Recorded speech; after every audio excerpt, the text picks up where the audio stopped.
Hi everyone, welcome to my channel. For those of you who are new, welcome. My name is Giselle, and in this video I will be talking about some Caribbean books which I bought recently and which I think you guys really ought to read.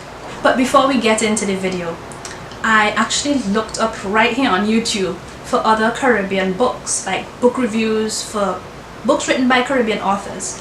I saw a few but not many, so it's like, where are all the Caribbean books? There are Caribbean authors, I'm one of them, so why aren't they being reviewed and given as much attention as all the other books by non-Caribbean authors? So that's the main reason why I decided to do this video.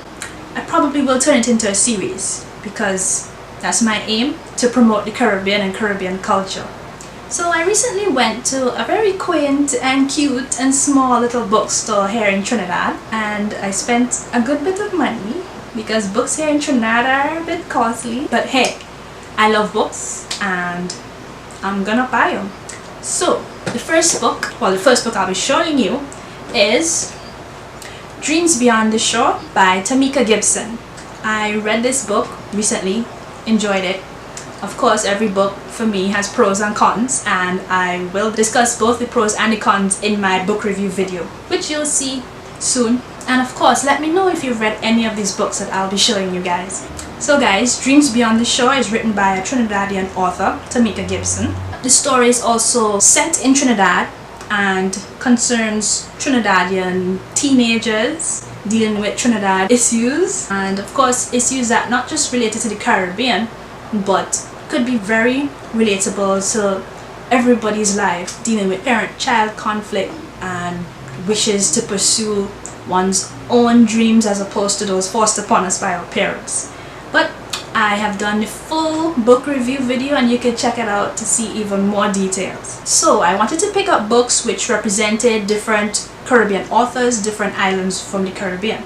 So Dreams Beyond the Shore was my pick for Trinidad. Secondly, we have Musical Youth, written by Joanne Hillhouse. Now, I've never heard of any of her books before, but she is a Caribbean author. She's from Antigua and Barbuda, and apparently she writes fiction, non-fiction, as well as poetry. Now, when I saw the cover of this book, I thought it was very interesting, and then of course I read the back cover blurb to see what the story was about. But it's basically about a girl who is a bit of a loner. She doesn't have many friends, but she is very gifted when it comes to playing music, especially on the guitar. And then she happens to meet this boy. Ooh, so I hope there's a romance. But yes. So she meets this boy who's also musical as well, gifted musically, and I assume they begin some sort of friendship. They also play in a musical concert and work on some kind of a secret project together. But along the way, despite apparently, finding happiness together as friends, they soon make some very uncomfortable discoveries about the nature of society, Caribbean society in general. They learn things about class, race, gender, color, and relationships in Antigua. So I think this story contains some very good themes which are typical of Caribbean life. And once I read it and do my full review, I'll let you know, of course, what I thought about it and if I would recommend it to you guys. So this novel, Musical Youth, is my pick for representing Antigua and Barbuda. My next book is Girlcott, written by Florenz, Webbe, Maxwell. Now this author is from Bermuda. Now I have to admit, I've never read a book or novel which was set in Bermuda. At least I can't really remember reading any. So I'm really looking forward to reading this one. It's about a 16-year-old girl growing up in Bermuda in the late 1950s. So during this time, this is around the colonial era. A theme which is very prevalent in the story apparently is that of racism. The main character, Desma, she's just about to turn 16 and she's looking forward to her birthday very much. But apparently a boycott is announced. A boycott of all the cinemas in Bermuda during this time period. And that is done in an attempt to try and stop racial segregation in Bermudan society back in the 1950s. And the main character begins to become aware of the racial tensions in society and issues that she didn't normally address her mind to. As a result of the boycott, She learns startling things. She discovers the true nature of certain persons in her very society, which she didn't realize before. So people's true colors basically began to show. I think this book is going to be a very good read. I know you shouldn't judge a book by its cover, but come on, look at this cover. It's so pretty. Look how the yellow and the pink and the blue just pop. You know how birds are attracted to shiny and colorful objects? Well, yeah, that was me on this book cover. But yes, besides the book cover, I'm sure the story is great and I can't wait to read this book. The fourth and final book I picked up by Caribbean author is Augustown by Kei, sorry if I'm pronouncing the name wrong, Mr. Miller, but I believe it's Kei Miller. He is a Jamaican author. He's also a prolific poet, and I believe he also wrote some non-fiction. But this is the first book of his that I've actually read. After reading this book, I'm telling you, I didn't know what to expect when I first picked up this book. I saw the cover again. I like pretty things. Come on, it's pretty. Look at the colors.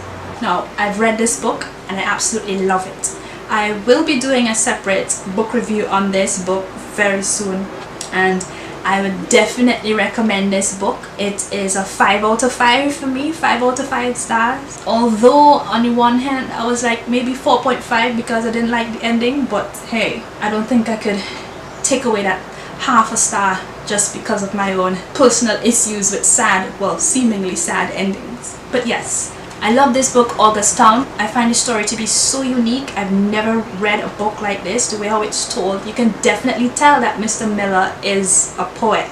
So basically in this story, a young boy who is pictured on the cover, he has something very terrible and traumatic done to him by a teacher at school. This story concerns many themes of class, prejudice, racism, wealth division, but key among them I found to be family love, tolerance, as well as religious indifferences and religious intolerance. It takes place in Jamaica back in the early 80s when police brutality was a very serious major issue. It was very prevalent. So among many other things, the story concerns police brutality as well as religious intolerance for members of the Rastafarian faith, but at the same time it tells such a wonderful story of love, of friendship, of community, and the characters are so beautifully written. So yes, so Augustown is my pick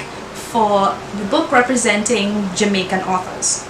So to recap, Dreams Beyond the Shore by Tamika Gibson for Trinidadian literature, Musical Youth by Joanne C. Hillhouse for Antiguan literature, Girlcott by Florenz Webbe Maxwell for Bermudan literature, and Augustown by Kei Miller for Jamaican literature. Now, have any of you guys read any of these books? If you have, please let me know in the comments below. Let me know if you read any, which ones you read, and if you liked them, if you didn't like them, and of course tell me the reasons why. Now, if you like this video and you'd like me to continue this series, please let me know in the comments as well. Like this video, and if you're not subscribed, also go on and click that subscription button, and also make sure you hit it again after you click subscribe to turn on the notifications so that you always know whenever I post a new video. Thank you guys so much for watching, and I hope you enjoyed. I will see you in my next video. Bye.